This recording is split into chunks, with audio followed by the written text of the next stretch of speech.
પ્રાર્થના નિરાકાર પ્રભુની કરવાથી માંદગી મટે છે.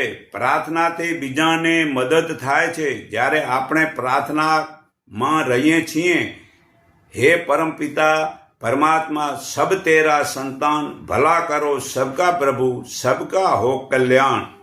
તે શબ્દ આકાશમાં જઈ બીજાનું સારું થાય છે. વળી જે તેરા રૂપ હૈ એક સંસાર, સબકા ભલા કરો ભગવાન. મારી માંગણી છે એક દાતાર, એવું બોલવાથી ભગવાન તે ભક્તની માંગણીથી બીજાનું સારું થાય છે. પ્રાર્થના એટલે ઈશ્વર સાથે વાર્તાલાપ કરવાનો વાયરલેસ વ્યવહાર છે. પ્રાર્થના એટલે સંસારરૂપી સમુદ્રમાં ડૂબી રહેલો જીવોને બચાવવાની આ નાવ છે. પ્રાર્થના એટલે મોક્ષની નિસરણી છે. પ્રાર્થના એટલે કાળ શત્રુને જીતવાનું મોટું શસ્ત્ર છે. પ્રાર્થના એટલે આદિ વ્યાધિ ઉપાધિ છોડવાનો ઉપાય છે. તો સમૂહમાં રહીને પ્રાર્થના કરો. તો ગીતા અધ્યાય 8 શ્લોક 5-10 સાંભળો. હે અર્જુન, ચિત્તને અભ્યાસ યોગ વડે સ્થિર કરી બીજે ક્યાંય ભટકવા નહીં દઈને પરમાત્માનું ચિંતન કરતો મનુષ્ય પરમ દિવ્ય પુરુષ પર બ્રહ્મને પામે છે.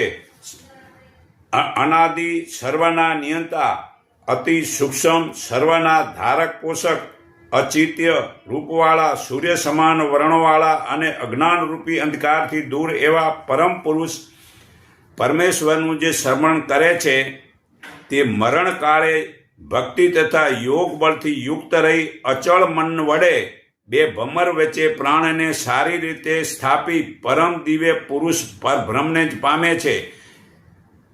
વેદાતાઓ જે અક્ષર અવિનાશી કહે છે તથા વેર રહિત યોગીઓ જેમાં પ્રવેશ કરે છે અને પરમ પદને જે ઈચ્છનારા મનુષ્ય પરબ્રહ્મનું પાલન કરે છે તે પદ હું તને ટૂંકમાં કહું છું.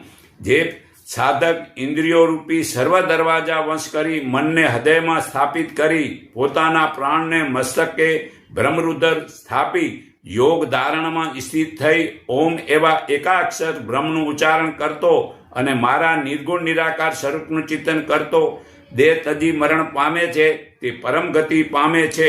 હે અર્જુન, જે બીજે ક્યાંય ચિત્ત રાખ્યા વિના નિત્ય અને નિરંતર મારું સ્મરણ કરે છે તે નિત્ય યુક્ત યોગી મને સહેજ પામે છે.